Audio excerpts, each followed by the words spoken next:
expression evaluation. So we go one by one. First of all, we can go to our question papers.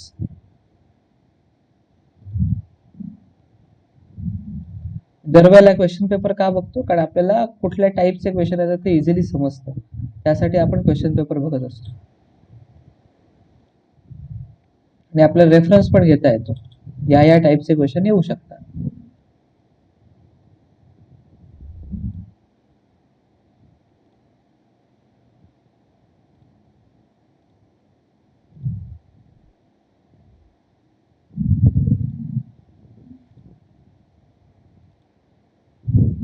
I will share my screen again. Don't worry about it.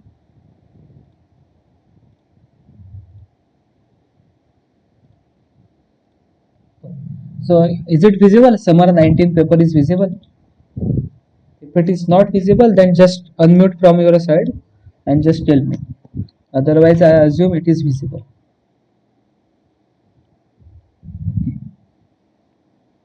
So we will try to. Okay, very good, very good. I got. Okay, it is visible. So we try to find question based on this infix, prefix, and postfix. Okay, we got this question. Right. Convert the following infix expression to prefix form using stack. They have given here using stack, and it is for 2 marks. आता एक महत्वाची गोष्ट आहे, हे जे conversion आपण करत असतो ते कन्व्हर्जन करण्यासाठी आपण स्टॅकची मदत घेतो. ठीक आहे, तेव्हा आपण स्टॅकची मदत घेऊन हे कन्व्हर्जन करणार आहोत. एकदा सुरुवातीला आपण स्टॅकचा वापर करून कसं करायचं हे तुम्हाला मी सांगणार आहे. आणि अजून एक महत्वाची गोष्ट आहे या सगळ्यामध्ये की ज्यावेळेला क्वेश्चन पेपरमध्ये तुम्हाला हा असा क्वेश्चन येईल त्यावेळेला तुम्हाला स्टॅकचा वापर करूनच त्याला कन्व्हर्ट करायचा आहे. पण त्याबरोबर अजून एक शॉर्टकट मेथड पण आहे. ती शॉर्टकट मेथड पण आपण शिकून ठेवणार आहोत. ते का तर आपल्या सोयीसाठी आपण जे कन्व्हर्ट करतोय ते परफेक्ट करतो की नाही हे समजण्यासाठी आपण शॉर्टकट मेथड नंतर शिकणार. सध्या आपण फक्त स्टॅकचा वापर करून बघणार because it is a application of a stack. So this is your given infix expression. तुम्हाला दिलेलं एक्सप्रेशन काय इनफिक्स एक्सप्रेशन आहे. त्याने म्हटलंय बघा convert the following infix expression to prefix form आणि ते तुम्हाला प्रिफिक्स मध्ये कन्व्हर्ट करायचं आहे. तुम्हाला ते ओळखता पण येतं दिलेलं एक्सप्रेशन कोणतं आहे, इनफिक्स आहे का प्रिफिक्स आहे. कसं ओळखायचं? इनफिक्स मध्ये आपल्याला सुरुवातीला ऑपरँड असतो, नंतर ऑपरेटर असतो, परत ऑपरँड असतो अँड सो ऑन. त्या सिक्वेन्स मध्ये असेल तर ते इनफिक्स असलंच पाहिजे. आणि प्रिफिक्स मध्ये काय असणार आहे, सुरुवातीला ऑपरेटर येणार आहेत, नंतर मग ऑपरँड. ठीक आहे, तो आपण काय करणार आहोत ह्या एक्सप्रेशनला स्टॅकचा वापर करून इव्हॅल्युएट करण्याचा प्रयत्न करणार. ठीक आहे, त्यांनी एक रेडीमेड सोल्युशन दिलं ते आधी बघू, त्यानंतर आपण त्याची शॉर्टकट मेथड पण नंतर बघू. So given infix expression there are 4 columns you can identify here. So first column मध्ये काय इनफिक्स एक्सप्रेशन, सेकंड कॉलम मध्ये काय रीड कॅरेक्टर, नेक्स्ट कॉलम मध्ये काय स्टॅक कंटेंट्स आणि लास्ट कॉलम मध्ये काय प्रिफिक्स एक्सप्रेशन. एक महत्वाची गोष्ट आहे ती आपल्याला लगेच बघायची आहे किंवा शिकायची आहे, महत्वाची गोष्ट. ठीक आहे, हे सगळं करत असताना आपल्याला एक ऑर्डर मेंटेन करावी लागते. ती ऑर्डर आपण बघणार. ठीक आहे, आणि अजून एक महत्वाची गोष्ट ती अशी की ज्या वेळेला आपण इनफिक्स वरून प्रिफिक्स कडे जातो त्यावेळेला सुरुवातीला ऑपरेटर येणारे असतात, नंतर ऑपरँड येतात. बरोबर ना? इनफिक्स कडून प्रिफिक्स कडे जात असताना सुरुवातीला ऑपरेटर येतात, नंतर ऑपरँड येतात. म्हणून आपण ज्या वेळेला ओरिजिनल एक्सप्रेशनला इव्हॅल्युएट करतो म्हणजे कन्व्हर्ट करण्याचा प्रयत्न करतो त्यावेळेला ओरिजिनल एक्सप्रेशन मधून ओरिजिनल एक्सप्रेशनसाठी सगळ्यात शेवटून सुरुवात करायची असते. मग दिलेल्या एक्सप्रेशन मध्ये सगळ्यात शेवटी काय आहे, सगळ्यात शेवटी म्हणजे काय, लेफ्ट म्हणजे लेफ्टला आपण सुरुवात मानतो, तर राईट काय असणार आहे आपला, राईट पार्ट काय असणार, सगळ्यात शेवट असणार आहे. तर सगळ्यात शेवटी काय एफ आहे कॅरेक्टर, त्याला आधी रीड करायचं, रीड कॅरेक्टर मध्ये एफ आहे. स्टॅकचा कंटेंट काहीही असणार नाही. आता एक दोन गोष्टी आहेत, ज्या वेळेला तुम्हाला ऑपरँड मिळतो, एफ हा तुमचा ऑपरँड आहे, ज्या वेळेला ऑपरँड मिळतो त्या ऑपरँडला तुम्हाला डायरेक्टली तुम्हाला प्रिफिक्स एक्सप्रेशन मध्ये घेऊन जायचं असतं. परंतु ज्या वेळेला तुम्हाला ऑपरेटर मिळतो त्यावेळेला ऑपरेटरला तुम्हाला स्टॅकवर घेऊन जायचं असतं. मी रिपीट करतो, ज्या वेळेला तुम्हाला ऑपरँड मिळतो तेव्हा ऑपरँडला तुम्हाला डायरेक्टली प्रिफिक्स एक्सप्रेशन मध्ये घेऊन जायचं. ज्या वेळेला ऑपरेटर मिळतो त्यावेळेला ऑपरेटरला तुम्हाला स्टॅकवर घेऊन जायचं असतं. आता आपण सुरुवात करू, राईट पासून लेफ्ट कडे येणार आहोत. राईटला काय आहे, सुरुवातीला एफ आहे. ओके, एफ ला आपण रीड केलं, रीड कॅरेक्टर मध्ये आला. स्टॅक कंटेंट्स काय आला आपला, काहीच येणार नाही कारण आपण स्टॅकवर घेऊन जात नाही. आणि एफ ला आपण डायरेक्टली प्रिफिक्स एक्सप्रेशन मध्ये घेऊ. त्यानंतर नेक्स्ट काय मिळालं आपल्याला, नेक्स्ट सिम्बॉल, त्याला सिम्बॉल म्हणतात. ओके, ही सगळी सिम्बॉल आहेत. मग त्यातली काही सिम्बॉल ऑपरंड आहेत, काही सिम्बॉल्स ऑपरेटर आहेत. ते आपल्याला बघायचं असतं आणि आयडेंटिफाय करायचं. नेक्स्ट सिम्बॉल काय? ऍडिशन. ऑपरेटर आहे आपला. ऑपरेटर असेल तर स्टॅकवर जाणार आहे, प्रिफिक्स मध्ये घेऊन जाणार नाही. ठीक आहे. त्यानंतर कोणता आहे? E. E is a operand. Operand असेल तर डायरेक्टली प्रिफिक्स मध्ये घेऊन जाणार आहे. महत्वाची गोष्ट आहे, आपण ई ला कुठे प्लेस केलाय बघा, ई ला एफ च्या आधी प्लेस केलाय. कारण आपल्या ओरिजिनल सिक्वेन्स मध्ये ई कुठे होता? एफ च्या आधी होता. सुरुवातीला ई होता, त्यानंतर एफ आला होता. ठीक आहे. त्यामुळे ती ऑर्डर आपल्याला मेंटेन करावी लागते, कारण आपण नेहमी ऑर्डर लेफ्ट टू राईट बघत असतो. त्यामुळे आपण ई ला आधी लिहिलं, त्यानंतर एफ आहे तसा लिहिला, तेव्हा मागे मागे येणार आहोत प्रिफिक्स मध्ये कन्वर्ट करताना. हे खूप महत्वाचं आहे. मी हे रिपीटेडली का सांगतोय? कारण पुढे पोस्टफिक्स मध्ये पण कन्व्हर्जन करायचं आहे, त्यावेळेला नियम थोडेसे बदलतात. ओके, आणि ते एक्झॅक्टली अपोजिट असतात. त्यावेळेला आपण बघू. आता सध्या कन्फ्युजन करण्याची काही आवश्यकता नाही. त्यानंतर कोणता सिम्बॉल आहे? तर डिव्हिजन सिम्बॉल आहे बघा. इथे डिव्हिजन ऑपरेटर आहे, डी डिवाइड बाय ई आहे. डिव्हिजन ऑपरेटर आहे ना, मग ऑपरेटरला आपण स्टॅकवर घेऊन जाणार, इथे काहीच करणार नाही. ठीक आहे. त्यानंतर काय आहे? डी आहे. डी जर असेल तर डी काय? ऑपरंड आहे. ऑपरंड आपण इथे घेऊन जाणार. डी कुठे आला बघा? ई च्या आधी आला, कारण ओरिजिनल सिक्वेन्स मध्ये डी आधी होता, त्यानंतर ई होता. ठीक आहे. Next is a operator, multiplication. आता हे खूप महत्वाचं आहे, हा एक क्रुशियल पॉइंट आहे याचा. ठीक आहे. मल्टिप्लिकेशन येण्याआधी आपल्या स्टॅकमध्ये काय कंटेंट होता बघा. सुरुवातीला स्टॅकमध्ये ऍडिशन ऑपरेटर आला होता, त्यानंतर स्टॅकमध्ये काय आला? डिव्हिजन ऑपरेटर आला, बरोबर ना? आता तुम्हाला जर मी क्वेश्चन विचारला, स्टॅकचा टॉप पॉइंटर कुठे आहे? स्टॅकचा ह्या स्टेप नंतर, ह्या स्टेप नंतर, मल्टिप्लिकेशन नंतर बघू, या स्टेप नंतर स्टॅकचा टॉप पॉइंटर कुठे आहे? तो डिव्हिजन ऑपरेटर कडे आहे की ऍडिशन ऑपरेटर कडे आहे? तुमच्याकडे मला अपेक्षित आहे, आपण काल बघितलंय त्यावर. I want answer from your side. Okay, कुठे आहे नक्की? तुमच्या समोर स्क्रीन अवेलेबल आहे. तो आपला जो स्टॅकचा एक टॉप पॉइंटर असतो, तो इथे आहे, डिव्हिजन कडे आहे की तो ऍडिशन कडे आहे? Okay, if you understood yesterday, okay, then you will answer this question easily. Yes, Namrata?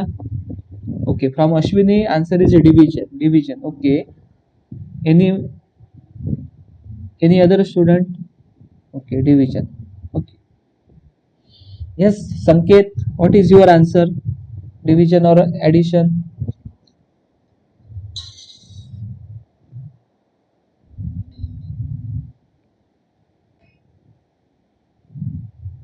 Yes, Harshalakshmi, Balakrishna.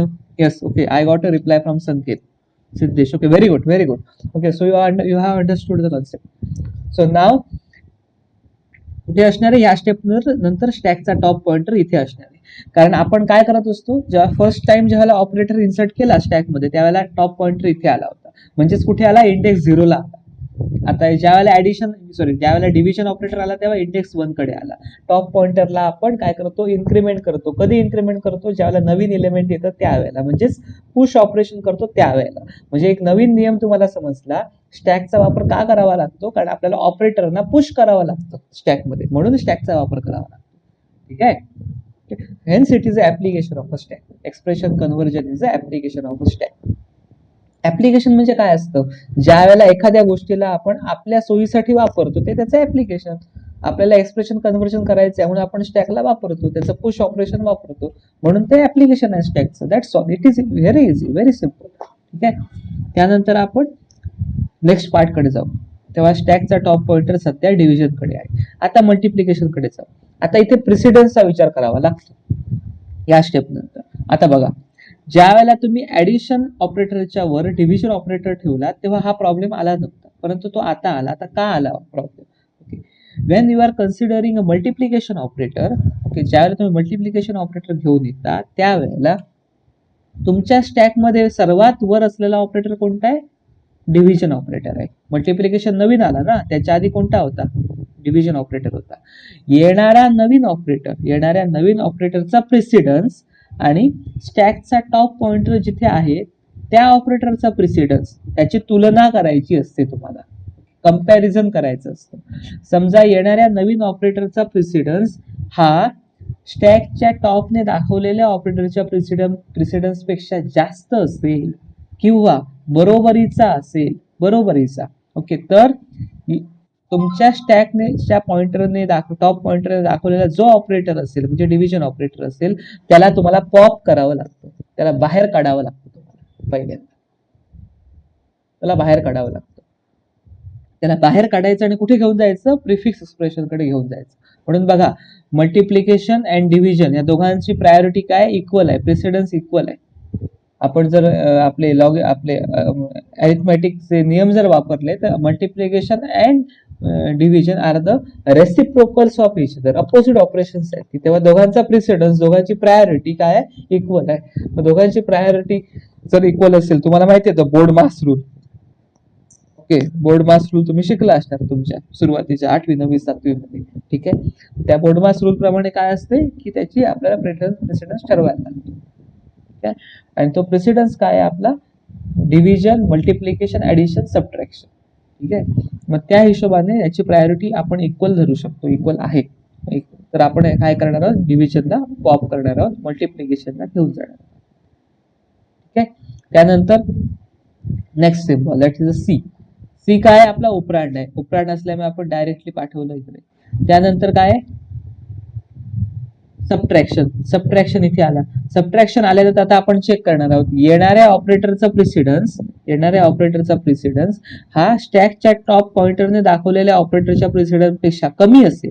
बघा कमी आहे, डिव्हिजन सबट्रॅक्शनचा प्रेसिडन्स मल्टिप्लिकेशन पेक्षा कमी आहे, इक्वल नाही आहे तो पण कमी तर आहे, ओके. तर कमी आहे, जर कमी असेल तर मल्टिप्लिकेशनला बाहेर काढायचं, ओके, आणि या सबट्रॅक्शनला काय करायचं, आतमध्ये घेऊन जायचं. सिमिलरली इथे पण आपण काय करणार आहोत, ओके, मल्टिप्लिकेशनला बाहेर काढणार आहोत, त्याच्यानंतर ऍडिशनला बाहेर काढणार आहोत आणि मग सबट्रॅक्शनला आतमध्ये घेऊन जाणार. तेव्हा कमी असेल, येणाऱ्या नवीन ऑपरेटरचा प्रेसिडन्स आधीच्या ऑपरेटरपेक्षा कमी असेल किंवा इक्वल असेल. सुरुवातीला कमी होता बघा, तेव्हा मल्टिप्लिकेशनला बाहेर काढलं, नंतर आपला काय होता, इक्वल होता, म्हणून मग ऍडिशनला बाहेर काढलं आणि फक्त सबट्रॅक्शनला आपल्या स्टॅकमध्ये नेऊन ठेवतो. त्यानंतर next symbol is operand, b is a operand, you can directly shift here, okay. Next symbol is a addition is a operator. आता addition operator असेल तर additionचा प्रेसिडन्स आणि तुमच्या स्टॅक मध्ये असलेल्या ऑपरेटरचा प्रेसिडन्स काय, इक्वल आहे, आयडेंटिकल आहेत, ते रेसिप्रोकल आहेत एकमेकांचे. मग आयडेंटिकल असेल तरी पण काय करणार आहोत, तुम्ही सबट्रॅक्शनला बाहेर काढणार, इथे घेऊन जाणार आणि ऍडिशनला तुम्ही आतमध्ये घेऊन जाणार, okay.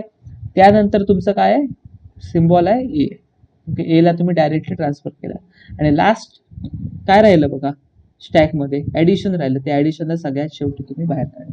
So this is your prefix expression. आता हे प्रिफिक्सच काय, कारण सुरुवात त्याची ऑपरेटरने होते, so hence it is a prefix expression, right, okay.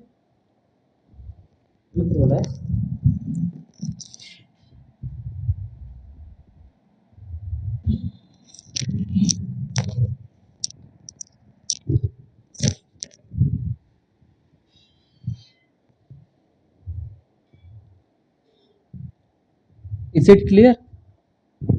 Is it clear? Okay, this part is clear. Rashalakshmi, yes, any question is there?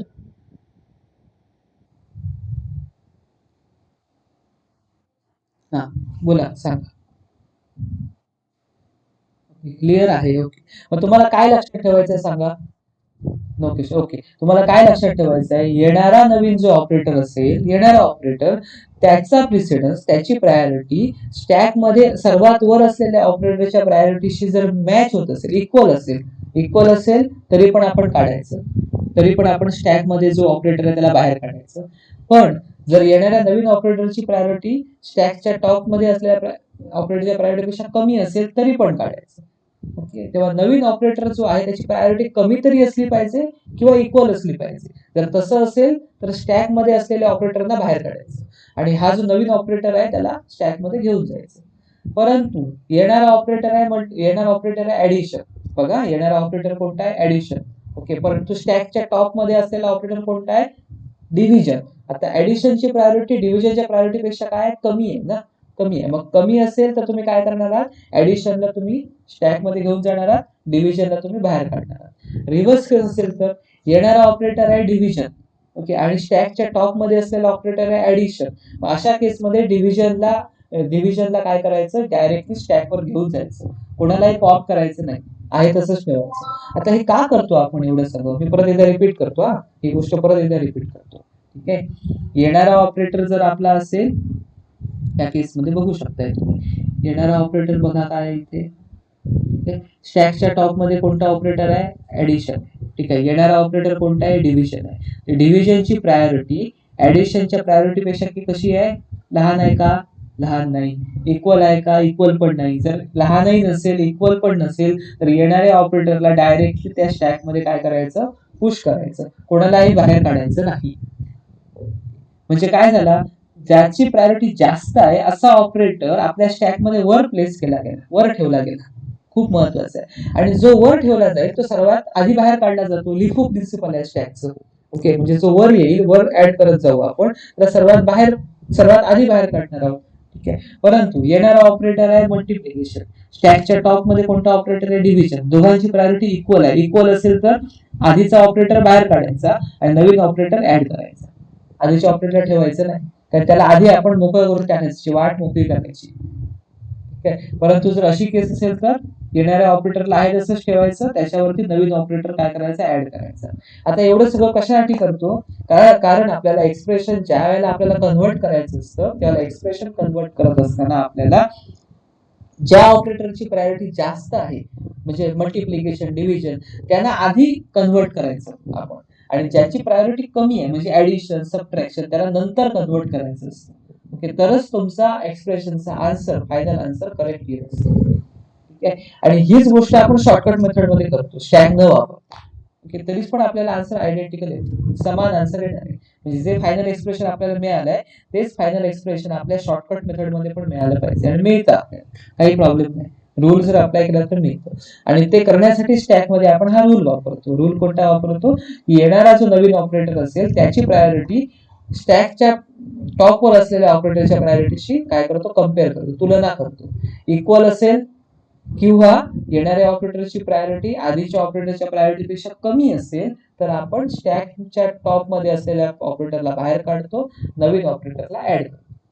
परंतु अशी केस असेल तर आपण काहीही न करता, अशी केस म्हणजे येणाऱ्या ऑपरेटरची प्रायोरिटी डिव्हिजनची प्रायोरिटी ऍडिशनच्या प्रायोरिटीपेक्षा अधिक असल्यामुळे, आपण जास्त असल्यामुळे येणाऱ्या नवीन ऑपरेटरला डायरेक्टली त्या स्टॅकच्या टॉपवर ऍड करणार. म्हणजे आता हा पहिल्यांदा आपण काय करणार, पुढच्या केसला, पुढच्या राऊंडला आपण बाहेर काढणार. Okay, I think the idea is clear, आणि हेच आपल्याला नेहमी करायचं आहे. आता हा रूल बदलणार नाही. ठीक आहे, फक्त अल्गोरिदम मध्ये आपण ऑपरंड आणि ऑपरेटर असे शब्द वापरतो, आणि बाकी काही चेंज करतो. I think the idea is clear. So what you can do is you try to search some more examples from remaining question papers, winter 18 and winter 19, and try to solve it. Okay, some questions may be for 4 marks, some questions may be for 2 marks. Okay, so try to solve the remaining questions. Also, I will send some recorded session. In those recorded session also I have covered some more numerical examples. So try to solve all these numerical examples in your notebook. Okay, you will take your good time. की आज शुक्रवार आहे, तुम्ही शनिवार रविवार तुमच्या सोयीनुसार paper solution मध्ये आन्सर आहे. पण मला अपेक्षित असं आहे की तुम्ही सोल्युशन न बघता, किंवा सोल्युशन पाहिजे तर एकदा बघून घ्या तुम्ही, आणि त्याच्यानंतर ते कॉपी पेस्ट करू नका, स्वतः सोडवण्याचा प्रयत्न करा. Then and then only you will understand. आणि जर तुम्हाला काही डाऊट असेल तर आपण पुढच्या ऑनलाईन सेशन मध्ये ते डाऊट सॉल्व्ह करायचा प्रयत्न करू. ओके, ते आपण सॉल्व्ह करू, काय एवढं काय कठीण नाही त्यामध्ये. ओके, प्रयत्न केल्यानंतर डाऊट येऊ शकतात, डाऊट आले तर आपण सॉल्व्ह करू शकतो. ओके, फक्त तुम्ही ते आहे तसं कॉपी पेस्ट करू नका. एकदा तुम्ही पाहिजे तर बघून घ्या, त्यानंतर स्वतः ते एक्सप्रेशन सॉल्व्ह करण्याचा प्रयत्न करा. मी अजूनही काही रेकॉर्डेड सेशन बनवली आहेत त्यासाठी, ते रेकॉर्डेड सेशन पण सुद्धा मी तुम्हाला आज संध्याकाळी शेअर करेन, ती पण तुम्ही बघून घेऊ शकता. त्याच्यामध्ये सुद्धा पेपर सोल्युशन मधले क्वेश्चन सोडवलेले आहेत. ठीक आहे, व्हाईट बोर्डचा वापर करून सोडवलेले आहे. I think the idea is clear to but how to convert it. Now we will try to see one more example. Expression conversion. Okay, this is infix to prefix only.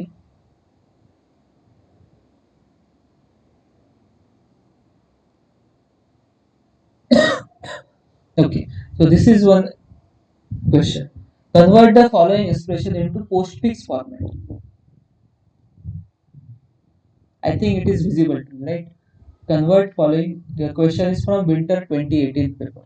Convert following expression into postfix formats. आता दिलेलं expression जे आहे ते काय infix आहे, आपल्याला समजतंय, बघूनच समजतं आपल्याला. त्या एक्सप्रेशनला आपल्याला पोस्टफिक्स मध्ये काय करायचंय, कन्वर्ट करायचंय. दिलेलं एक्सप्रेशन इनफिक्स आहे, आपल्याला पोस्टफिक्स मध्ये कन्वर्ट करायचं. ओके, मग आपण आता इथे त्यांनी फॉर्मॅट बदललाय. इथे आता कसं आहे, पेपर सोल्युशन दरवेळेला प्रत्येक वेगवेगळी फॅकल्टी बनवत असते, मग त्याच्या अंडरस्टँडिंगने ते बनवते. त्याच्यामुळे असं काय नाहीये की मागच्या वेळेला वेळ बनवलेला फॉर्मॅट चुकीचा होता, आताचा फॉर्मॅट करेक्ट आहे, असं काही नसतं. ओके, मोरल काय आहे, ओके, लॉजिक काय आहे त्याच्या मागे, की तुम्हाला तो अल्गोरिदम क्लिअर असला पाहिजे. अल्गोरिदम क्लिअर असल्यानंतर तुम्ही कोणत्याही फॉर्मॅटमध्ये रिप्रेझेंट करून ते सोडवू शकता. You will get full marks, don't worry about it. You can follow last format or you can follow this format, any format you can follow. तेव्हा त्याची काय विचार करण्याची किंवा डिस्कशन, सॉरी, त्याच्यावर पॅनिक होण्याची काही आवश्यकता नाही. तुम्हाला फॉर्मॅट टू फॉलो, तुम्हाला तो अल्गोरिदम फॉलो करायचा आहे. फॉर्मॅट तुम्ही कोणताही वापरू शकता. ठीक आहे, तर इथे अनेक 3च कॉलम बनवले. म्हणजे जो अजून एक कॉलम होता इनफिक्स एक्सप्रेशनचा, ओके, तो आपण काढून टाकला. तो कॉलम आपला कमी कमीच होत जातो शेवटपर्यंत, कारण एक एक जसं जसं आपण सिम्बॉल बाहेर काढतो तसं तसं काय होतं, तो जो इनफिक्स एक्सप्रेशन शेवटी काय होतं, नल होतं. तेव्हा ते लिहिण्याची आवश्यकता नाही, तुम्हाला पाहिजे असेल तर तुम्ही लिहू शकता. स्कॅन सिम्बॉल म्हटलंय बघा इथे, स्कॅन सिम्बॉल म्हटलंय. तिथे त्यांनी काय म्हटलं होतं, नुसतं सिम्बॉल म्हटलं होतं, रीड कॅरेक्टर म्हटलं होतं. तुम्ही रीड कॅरेक्टर पण म्हणू शकता किंवा स्कॅन सिम्बॉल पण म्हणू शकता. Next is a operation stack. तिकडे त्याने स्टॅक मेंटेन करून दाखवला होता, इथे डायरेक्टली या पद्धतीने मेंटेन केलं. Okay, again it is a stack होती, की कसा स्टॅक आहे तुम्हाला मी सांगतो. आणि last column is a postfix expression. ठीक आहे.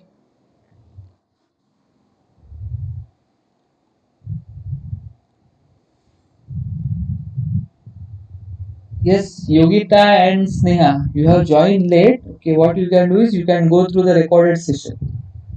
We have discussed one important problem in this particular session. We can try to join these sessions, okay, as and when it is possible for you. Especially say Sneha, you are not, I think, joining the online sessions. If you miss one or two sessions, it is okay, but try to join these sessions. Okay, other students are joining. ठीक आहे, आता आपण या पद्धतीने आपण बघत जाऊ. ठीक आहे, तुम्ही कोणताही फॉर्मॅट वापरा आणि रेफरन्स बुक जसं तुम्ही वापरते त्यानुसार हा फॉर्मॅट थोडाफार चेंज होऊ शकतो. पण दोन्ही ठिकाणी एकच काम केलं. So this expression, okay, the given expression, okay, is appended with the brackets. ह्या एक्सप्रेशनला त्याने ब्रॅकेट पण दिले. आता ब्रॅकेट देणं किंवा न देणं हे आपल्या हातात आहे. ब्रॅकेट देण्याची काही आवश्यकता नाही, कोणतेही ब्रॅकेट देण्याची कोणतीही आवश्यकता नाही. Okay, but if you want you can give it. Okay, so this is left bracket and right bracket. किंवा जर आपण ब्रॅकेट्स दिल्या तर त्या आपल्याला ब्रॅकेट्स कन्सिडर कराव्या. आता एक महत्वाची गोष्ट, इनफिक्स टू पोस्टफिक्स करत असताना, इनफिक्स टू प्रिफिक्स करताना आपण काय करतो, राईट पासून लेफ्ट पर्यंत येतो. आणि इनफिक्स टू पोस्टफिक्स करत असताना आपण लेफ्ट पासून राईट करतो. आणि इनफिक्स टू पोस्टफिक्स मध्ये आपल्याला काय करायचं आहे, की पोस्टफिक्स एक्सप्रेशन जनरेट करायचं आहे. आणि पोस्टफिक्स एक्सप्रेशन मध्ये ऑपरेटर सगळ्यात शेवटी असतो. ऑपरेटर शेवटी येणार आहे, म्हणजे राईट हँड साईडला येणार आहे. जे ऑपरेटर आपल्याला शेवटी मिळाला पाहिजे, सुरुवातीला ऑपरांड मिळाले पाहिजे. म्हणून इनफिक्स टू पोस्टफिक्स करताना लेफ्ट टू राईट स्कॅन करायचं. व्हेअरएज इनफिक्स टू प्रिफिक्स करताना ऑपरेटर सुरुवातीला यायला पाहिजे, म्हणून राईट टू लेफ्ट स्कॅन करायचं. ऑपरेटर सुरुवातीला आला तर ऑपरांड नंतर येणार आहेत, ऑपरांड नंतर येणार तर ऑपरांड राईट साईडला आले पाहिजे, म्हणून राईट टू लेफ्ट स्कॅन करायचं. पण मगाच्या वेळेला आपण राईट टू लेफ्ट केलं, आता आपण लेफ्ट टू राईट करणार. ठीक आहे, लेफ्टला आपण बघितलं तर सुरुवातीला आपण लेफ्ट ब्रॅकेट मिळाली स्कॅन सिम्बॉल मध्ये. लेफ्ट ब्रॅकेट हा ऑपरेटरचाच एक प्रकार आहे. ठीक आहे, तो आपण स्टॅकवर घेऊन. ठीक आहे, त्यानंतर पोस्टफिक्स एक्सप्रेशन मध्ये सध्या काही नंतर कॅरेक्ट आपलं सिम्बॉल आलं, हे सिम्बॉल आहे, हे उपरांड आहे आपला, ऑपरेटर नाही, त्यामुळे डायरेक्टली आपण इकडे घेऊन. त्यानंतर काय आपलं आलं, आपलं ऍडिशन, प्लस ऍडिशन. आता जो ऍडिशन असेल त्याला आपल्याला स्टॅकवर घेऊन जावं लागेल, कारण तो ऑपरेटर आहे. आपल्या स्टॅक मध्ये सुरुवातीला काय आहे, सुरुवातीला आपल्या स्टॅक मध्ये लेफ्ट ब्रॅकेट आहे. लेफ्ट ब्रॅकेटच्या नंतर आपला ऍडिशन आलं, म्हणजे लेफ्ट ब्रॅकेटच्या वर असणार आहे. स्टॅकला जर व्हर्टिकली रिप्रेझेंट केला तुम्ही, if you have represented in a vertical manner, I will show you what it means. ठीक आहे, 1-2 मिनिटासाठी आपण वर्ड फाईलवर जाऊ आणि बघू मला काय एक्झॅक्टली सांगायचं आहे.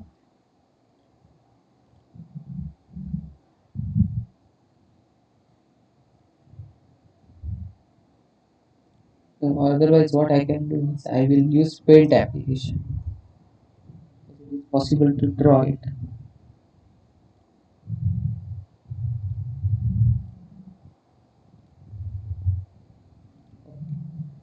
Here we can draw.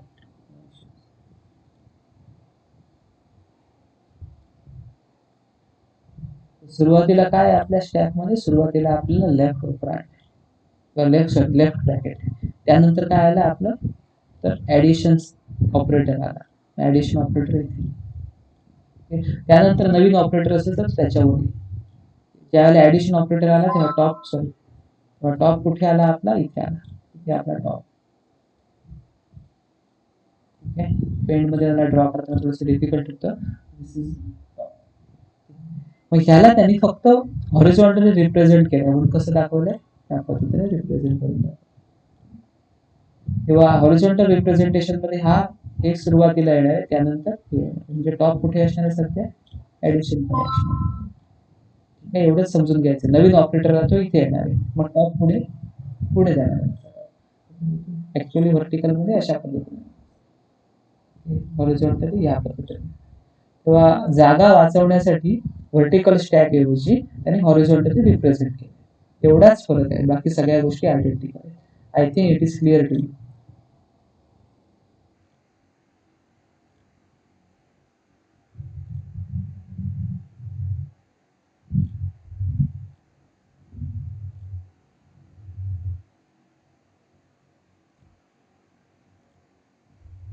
right okay so here we can go addition we can give it किंवा हे काय आता जर आपण व्हर्टिकली रिप्रेझेंट केलं तर सर्वात खाली लेफ्ट ब्रॅकेट आहे त्यावर ऍडिशन ऑपरेटर आहे ठीक आहे त्यानंतर नेक्स्ट सिम्बॉल काय आपलं बी आहे बघा नेक्स्ट सिम्बॉल इज बी बी ओपरा नसल्यामुळे डायरेक्टली आपण घेऊन घेऊ आता एक महत्वाची गोष्ट की ए नंतर बी आहे मग तो सिक्वेन्स आपण इथे फॉलो करतो बघा लेफ्ट टू राईट सिक्वेन्स नेहमी फॉलो करतो त्यानंतर काय आहे सिम्बॉल ऑपरेटर आहे हा ऑपरेटर आहे आता हा व्हर्टिकल बार जो आहे एरो आहे व्हर्टिकल एरो त्याचा अर्थ पॉवर ऑपरेटर कोणता operator power operator power operator म्हणजे काय 2⁻³ 2⁻³ 2⁻³ असं लिहायचं असेल तर आपल्या डेटा स्ट्रक्चर मध्ये डायरेक्टली लिहिता येत नाही 2⁻³ आपल्याला कसं लिहायला लागतं 2 व्हर्टिकल एरो 3 अशा पद्धतीने लिहावं लागतं म्हणजे जर तुम्हाला हे जर पेंट दाखवायचं असेल तर तुम्हाला दाखवू शकतो कशा पद्धतीने आपल्याला डेटा स्ट्रक्चर मध्ये रिप्रेझेंट करावं लागतं डेटा स्ट्रक्चर मध्ये जर आपल्याला लिहायचं असेल 2⁻³ तर आपण कसं लिहिणार आहोत 2 किंवा असं लिहायचं असेल a⁻b तर कसं लिहिणार आहोत आपण a व्हर्टिकल एरो बी काही जण a⁻b ला लिहिण्यासाठी a कॅप पण वापरतात कॅप किंवा डेटा स्ट्रक्चर मध्ये आयदर तुम्ही या पद्धतीने दाखवता किंवा या पद्धतीने त्याला रिप्रेझेंट करता is it clear how it is represented in data structure yes is it clear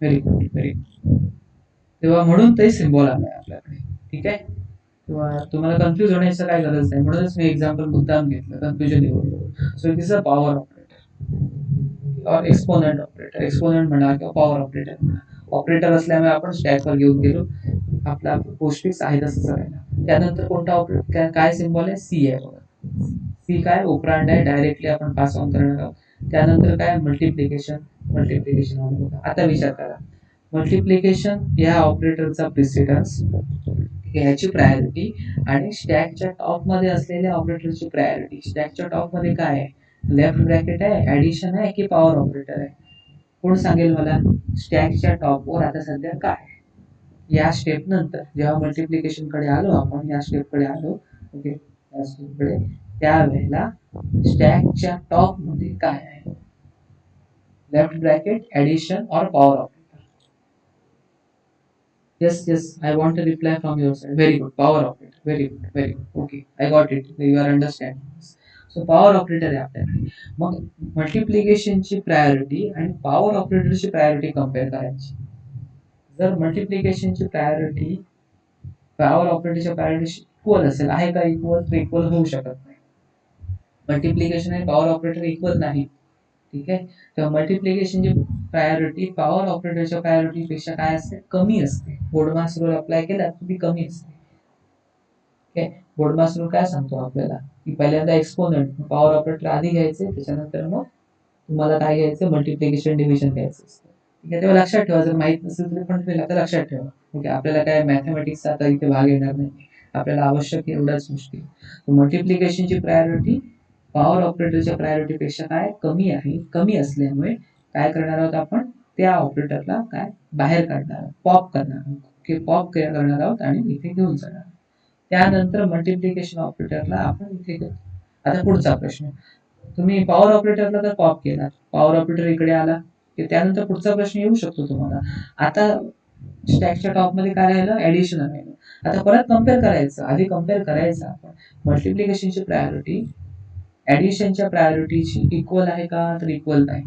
त्याच्यापेक्षा लहान आहे का? लहान पण नाही. इक्वलही नाही, लहान पण नाही. तर मग पॉप करण्याची गरज नाही. मल्टिप्लिकेशनची प्रायोरिटी ऍडिशन पेक्षा जास्त आहे. जास्त असेल तर आहे तसंच ठेवायचं आणि मल्टिप्लिकेशनला काय करून घ्यायचं? स्टॅकच्या सर्वात वर घेऊन जायचं. ठीक आहे, तेव्हा इथे आलं मल्टिप्लिकेशन. किंवा दरवेळेला अशीच केस आहे असं नाही. डिपेंड कोणता ऑपरेटर आहे आपल्या स्टॅकच्या टॉप मध्ये त्याच्यावर डिपेंडेंट आहे. ठीक आहे, समजा इथे जर स्टॅकच्या टॉप मध्ये सुरुवातीला पॉवर असतं, नंतर इथे डिव्हिजन असता, तर डिव्हिजनला आपल्याला पॉप करावं लागलं असतं कारण त्यांची प्रायोरिटी इक्वल झाली असते. पण या केसमध्ये ते इक्वल होत नसल्यामुळे आपल्याला मल्टिप्लिकेशनला स्टॅकवर घेऊन जावं लागतं. त्यानंतर नेक्स्ट सिम्बॉल आपण बघू शकतो. काय आहे आपला next symbol? Left bracket. Left bracket असेल तर डायरेक्टली आपण स्टॅकवर घेऊन जायचं. प्रायोरिटी कंपॅरिझनची काही आवश्यकता नाही. त्यानंतर काय आहे सिम्बॉल बघा? डी. डी काय? ओपरांड आहे. ओपरांड डायरेक्टली घेऊन जातो आपण postfix. Next is a division operator. Division operator असेल आपल्याला तर डिव्हिजन ऑपरेटरला आपण कशाशी कम्पेअर करणार आहोत? लेफ्ट ब्रॅकेट बरोबर. कम्पेअर करूच शकत नाही. ठीक आहे, त्यांच्या प्रायोरिटीला आपण काय कम्पॅरिझनला घेऊ शकत नाही. तो का ऑपरेटर नाही नॉर्मल पद्धतीचा. त्यामुळे डिव्हिजनला आपल्याला स्टॅकवर घेऊन जावं लागेल. त्यानंतर काय आहे बघा? ई. ई जो ओपरांड. ओपरांडला आपण डायरेक्टली पोस्टफिक्स मध्ये घेऊन गेलो. त्यानंतर काय आहे बघा? Right bracket. आता ज्यावेळेला तुम्हाला राईट ब्रॅकेट मिळतं, हे खूप महत्वाचं, राईट ब्रॅकेट मिळतं त्यावेळेला राईट ब्रॅकेट तुम्हाला स्टॅकवर घेऊन जायचं नसतं. ज्यावेळेला राईट ब्रॅकेट मिळतं त्यावेळेला तुम्हाला स्टॅकवर सर्वात जवळचं लेफ्ट ब्रॅकेट शोधायचं असतं. तर कुठे आहे बघा? हे तुमचं सर्वात जवळचं लेफ्ट ब्रॅकेट आहे. कोण म्हणेल सर हे आहे? हे सगळ्यात शेवटी येणार आहे. सगळ्यात शेवटी आहे, ते सगळ्यात खाली आहे ना, बरोबर ना? मग सगळ्यात वर कोण? सगळ्यात वर काय? डिव्हिजन ऑपरेटर आहे. त्याच्या खाली काय? हे लेफ्ट ब्रॅकेट आहे. मग एका राईट ब्रॅकेटला एक लेफ्ट ब्रॅकेट कॅन्सल करायचं आणि ते करत असताना जे काय ऑपरेटर राहिलेले असतात त्याच्यावर ते सगळे ऑपरेटर ते ऑर्डर मध्ये घेऊन यायचे. कोणता ऑपरेटर आहे? डिव्हिजन. डिव्हिजनला इकडे घेऊन आलो आपण आणि एका राईट ब्रॅकेटला एक लेफ्ट ब्रॅकेट कॅन्सल केलं. काय राहिलं? Okay, only this part is remaining. Multiplication, then addition and then left bracket. That is remaining. तेव्हा एका राईट ब्रॅकेटला एक लेफ्ट ब्रॅकेट. हा रूल नेहमी काय ठेवायचं? लक्षात ठेवायचं. Next is a subtraction. Subtraction, priority of a subtraction operator and priority of multiplication we will compare. Subtraction ची प्रायोरिटी आणि मल्टिप्लिकेशन इक्वल आहे का? तर इक्वल नाही. सबट्रॅक्शन ची प्रायोरिटी मल्टिप्लिकेशन पेक्षा कमी आहे का? आहे, कमी आहे. कमी असेल तर मल्टिप्लिकेशनला पॉप करायचं, इकडे घेऊन यायचं मल्टिप्लिकेशनला आणि सबट्रॅक्शन. ओके, त्याच्यानंतर परत चेक करायचं सबट्रॅक्शनची प्रायोरिटी आणि ऍडिशनची प्रायोरिटी इक्वल आहे का? इक्वल आहे. इक्वल असेल तरी पण ऍडिशनला पॉप करायचं, त्याला पुढे घेऊन यायचं. आधी मल्टिप्लिकेशनला पॉप केलं, त्यानंतर ऍडिशनला पॉप केलं, त्या ऑर्डर मध्येच आपण त्याला ऍड केलं. हे खूप महत्वाचं. तेव्हा त्यावेळेला एका वेळेला एकापेक्षा जास्त ऑपरेटर बाहेर काढता येतात. डिपेंड तुम्हाला येणारा ऑपरेटर काय आहे त्याच्यावर डिपेंडेंट आहे. आणि आता काय? Left bracket. काय? लेफ्ट ब्रॅकेटशी काय कम्पॅरिझन होऊ शकत नाही. तेव्हा जे आपलं सबट्रॅक्शन आहे त्याला आपण स्टॅकवर घेऊन गेलो. त्यानंतर कोणतं सिम्बॉल आहे बघा? F. Right, F. F is a operand. Operand. ओपरांडला आपण डायरेक्टली पोस्टफिक्स मध्ये घेऊन जातो. त्यानंतर काय आहे बघा? डिव्हिजन. डिव्हिजन आलं आपलं. सध्या स्टॅक मध्ये काय होतं बघा? ह्या गोष्टी होत्या. डिव्हिजनची प्रायोरिटी सबट्रॅक्शनच्या प्रायोरिटीशी कम्पेअर करणार. इक्वल आहे का तर इक्वल नाही. डिव्हिजनची प्रायोरिटी सबट्रॅक्शन पेक्षा कमी आहे का तर कमी पण नाही. मग आपल्याला पॉप करण्याची आवश्यकता नाही. डिव्हिजनला आपण स्टॅकवर घेऊन गेलो. सुरुवातीला सबट्रॅक्शन त्याच्यावर आपलं डिव्हिजन आहे. Left bracket then subtraction then division. On the top it is division. Next is symbol is a G. G is a operand असेल तर आपण डायरेक्टली पाठवतो. Next symbol is left bracket. Left bracket जर आला असेल तर right bracket, एका right ब्रॅकेटला एक लेफ्ट ब्रॅकेट काय होणार आहे, कॅन्सल होणार आहे. आणि त्याच्यावर जे काय ऑपरेटर असतील, सुरुवातीला काय येणार आहे, टॉपला काय आहे, डिव्हिजन ऑपरेटर आहे, तो आधी घेऊन जाणार. त्यानंतर कोणता ऑपरेटर आहे, सबट्रॅक्शन ऑपरेटर, त्याला नंतर घेऊन जाणार. So this is your final postfix expression. Postfix expression ज्यावेळेला मिळतं त्यावेळेला ऑपरेटर सगळ्यात शेवटी दिसला पाहिजे. आहे बघा ऑपरेटर सगळ्यात शेवटी, सबट्रॅक्शन आहे सगळ्यात शेवटी, then it will be a postfix expression. बऱ्याच लोकांचा असा पण एक गैरसमज असतो की पोस्टफिक्स एक्सप्रेशन आहे ना तर सगळे ऑपरेटर सगळ्यात शेवटी दिसले पाहिजे, मध्ये ऑपरेटर दिसणारच नाही, असं काय नाहीये. ते डिपेंड आहे की त्याची प्रायोरिटी काय आहे त्या ऑपरेटरची, सिक्वेन्स काय त्याच्यावर अवलंबून असते. ठीक आहे, त्या प्रत्येक एक्सप्रेशनवर अवलंबून असते. फक्त त्याची हे काय टेस्ट काय आहे पोस्टफिक्स एक्सप्रेशनची, की पोस्टफिक्स एक्सप्रेशन जेव्हा तुम्ही लिहिता तेव्हा सगळ्यात शेवटी ऑपरेटर दिसला पाहिजे. परंतु याचा अर्थ असा असत नाही की मध्ये ऑपरेटर येणारच नाही. मध्ये ऑपरेटर येऊ शकतात, डिपेंड कशावर आहे, तुमचं एक्सप्रेशन काय आहे त्याच्यावर डिपेंड आहे. असा गैरसमज काढून टाका. सिमिलरली प्रिफिक्स एक्सप्रेशन मध्ये सुद्धा बऱ्याच लोकांचा गैरसमज असतो, प्रिफिक्स आहे ना सगळे ऑपरेटर सुरुवातीला असले पाहिजे, तसं काय जरुरीचं नाही. If you are writing a prefix expression, okay, or you are converting it to prefix expression, in that case, in a prefix expression starts with a operator, but it may have some operators in the middle. It is possible. ते फक्त काय ऑपरेटरने start झालं पाहिजे आणि prefix expression कधीही ऑपरेटरने end होऊ शकत नाही. प्रिफिक्स ते स्टार्ट झालं पाहिजे ऑपरेटरने एंड होता कामा नाही, ते ऑपरांडनेच एंड झालं पाहिजे. सिमिलरली पोस्टफिक्स एक्सप्रेशन नेहमी ऑपरेटरने एंड झालं पाहिजे, ऑपरेटरने चालू होता कामा नाही, की ते ऑपरांडने चालू झालं पाहिजे. हे जर रूल फॉलो होत असतील तर ते करेक्ट आपण कन्वर्जन केलेलं आहे किंवा करेक्ट रिप्रेझेंटेशन दिलेलं आहे. हे फॉलो होत नसेल तर आपलं रिप्रेझेंटेशन चुकीचं असू शकतं. गॅरंटेड ते चेक करावं लागतं. It depends. Probably it may be wrong. Is it clear? Any doubt is there now?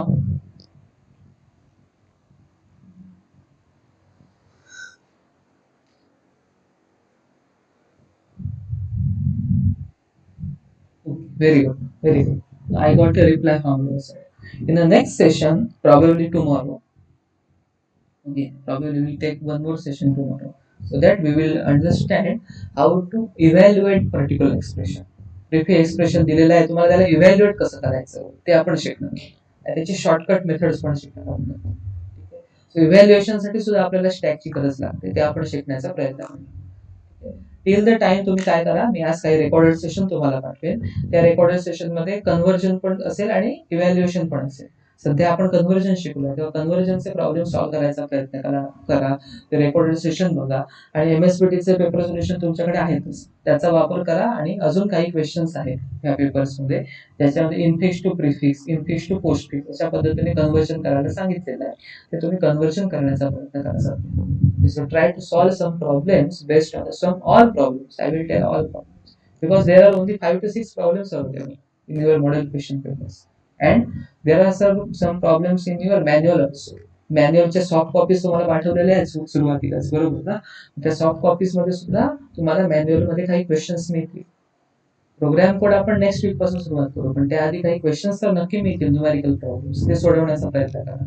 Sorting वर पण मिळतील आणि ह्याच्यावर पण मिळतील, प्रॅक्टिकल रिलेटेड क्वेश्चन्स किंवा काही कन्व्हर्जनचे problems, infix to prefix, infix to postfix असे प्रॉब्लेम सॉल्व्ह करण्याचा प्रयत्न करा आणि मॉडेल पेपर मध्ये सॉल्व्ह करण्याचा प्रयत्न करा. If you do it, okay, we will have a good hands on this particular conversion part. Okay, so tomorrow we will try to see the evaluation part. Okay, I think there are no doubts from your side. Okay, again I am repeating, in case anyone from you has not completed the exam form activity, you can complete it latest by today only, because from tomorrow onwards there is a fine of 200 rupees. And the second part is anything about the scholarship. Okay, you try to fill all scholarship forms online because last date is approaching. 31st is last date. Okay, so try to complete that activity. If it is not possible, there is a very mm, there is an issue with the document or something. Okay, तुम्हाला शक्यच होणार नसेल, document मिळालीच नाही एखादी, अशा केसमध्ये at least registration तरी करून ठेवू शकता तुम्ही, and so that your application will be there in the system. तुम्हाला हे करण्यासाठी तुम्हाला ई सेवा केंद्र असतात, महा ई सेवा केंद्र, जी गव्हर्नमेंटला एक नोंदणीकृत केलेली आहे, तिथे तुम्ही एक ऍक्टिव्हिटी करू शकता किंवा घरातनं पण तुम्ही ऍक्टिव्हिटीज करू शकता, की ऑनलाईन मोडमध्ये आहे ते तुम्ही करू शकता. In case of any doubt, you can contact to office. Okay, but probably all the things are available in online. You can read the manuals and you can easily fill up that form. ठीक आहे, तेव्हा महासेवा केंद्राचे लोक सुद्धा तुम्हाला मदत करू शकतात, त्यांना ह्या गोष्टी माहिती आहेत, बऱ्याच वर्षापासून ऍक्टिव्हिटी चालू. आणि हे फक्त ज्यांना स्कॉलरशिपसाठी अप्लाय करायचं आहे त्यांच्यासाठी ही कंपल्सरी ऍक्टिव्हिटी नाही, की ज्यांना अप्लाय करायचं नसेल किंवा ज्यांनी सवलत घेतली नाही त्यांना त्याची काय आवश्यकता. So this is for those who want to apply. Okay, so it depends upon candidate to candidate, student to student.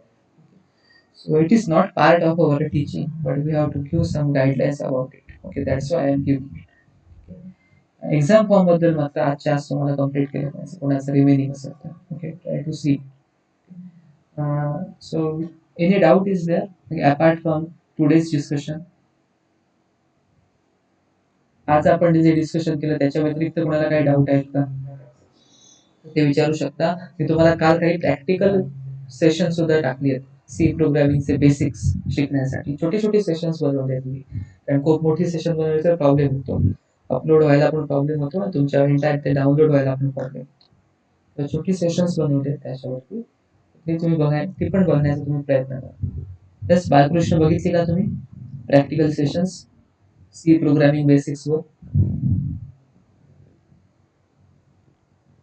तो आपल्या करिक्युलमचा भाग नाहीये, पण आपल्याला प्रॅक्टिकल करायचं असेल तर आपल्याला सी प्रोग्रामिंग थोडाफार आलं पाहिजे.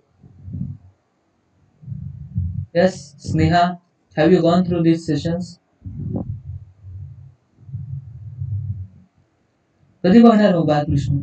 स्नेहा तुम्ही बघितले म्हणताय. सिद्धेश, खूप आहे हा, तुम्हाला खूप मटेरियल अवेलेबल आहे, बरेच रेकॉर्डेड सेशन मी पाठवलेले आहेत, तुम्हालाच वेळ काढून बघावे लागते. तुम्हाला आधीच सांगितलं होतं मी, आता हळूहळू तुम्हाला काम वाढत जाणार.